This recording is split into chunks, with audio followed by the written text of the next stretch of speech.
বিশ্বাস করুন, কোরআন আমার সামনে, আল্লাহর কসম, কোন জীবিত পীর, কোন মৃত্যু পীর আমার ভাগ্যের ভালো বা মন্দ করার কোন অধিকার রাখে না। কোন পীর ফু দিয়ে আমার ভাগ্যকে ভালো বানাই দিতে পারবে না, এবং আমার একটা চুলও বাঁকাও করতে পারবে না। যা চাবার আল্লাহর কাছে চাইতে হবে। ওয়াইজা সাআলতা ফাসআলিল্লাহ ওয়াইজা ইসতাআনতা ফাসতাইন বিল্লাহ। যা কিছু চাওয়ার আল্লাহর কাছে চাও, যা কিছু বলার আল্লাহকে বলো। সব কিছু করার মালিক তিনি, সুবহানাল্লাহ বলেন।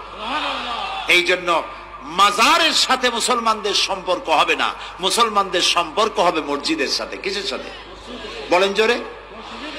আপনি কোন অসুবিধায় পড়েছেন, মাজলুম হয়েছেন, অত্যাচারিত হয়েছেন, চাকরির সমস্যা হয়েছে, ঘরে খাবার নাই, অসুখ বিসুখ হয়েছে, নানান ধরনের সমস্যায় পড়েছেন, কোন মাজার নয়, কোন পীর নয়, মসজিদের ভিতরে চলে যান, উযু করে মসজিদে ঢুকে 2 রাকাত কাজায়ে হাজাতের নামাজ পড়েন। রাসূলুল্লাহর উপরে যখনই বিপদ হতো তিনি নামাজে দাঁড়ায় যেতেন। সুবহানাল্লাহ বলো। আপনি কেন যাবেন একটা কবরের কাছে? আপনার সাহায্য কামনার জন্য কোনো পীর নয়, আপনার সাহায্যের জন্য কোনো কবর নয়, সাহায্য পাওয়ার জন্য কে? আল্লাহ চান আপনার ঈমানটা খালেস হোক। আল্লাহ তাআলা এটা বরদাস্ত করতে পারেন না যে মানুষ কারো কাছে গিয়া আরেকজনের কাছে গিয়ে নথি স্বীকার করুক। আল্লাহ সহ্য করেন। ইন্না শিরকা লাযুলমুন আযীম। শিরক হচ্ছে মস্ত বড় জুলম, অত্যাচার। আল্লাহ সব থেকে অপছন্দ করেন কোন গুনাহ বলেন?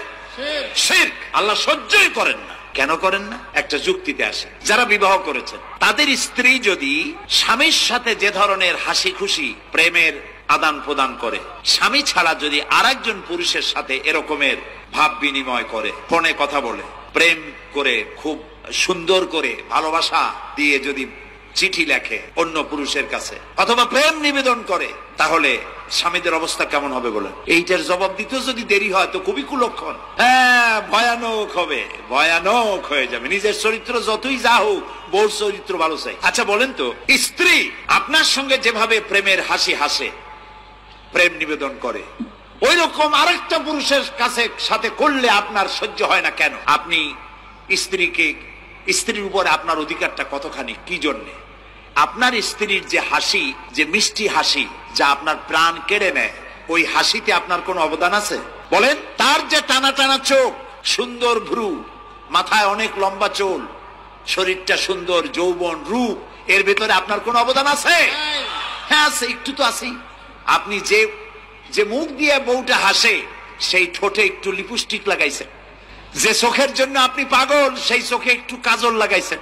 শরীরটাকে পেঁচাবার জন্য সুন্দর একটা শাড়ি কিনে দিছেন।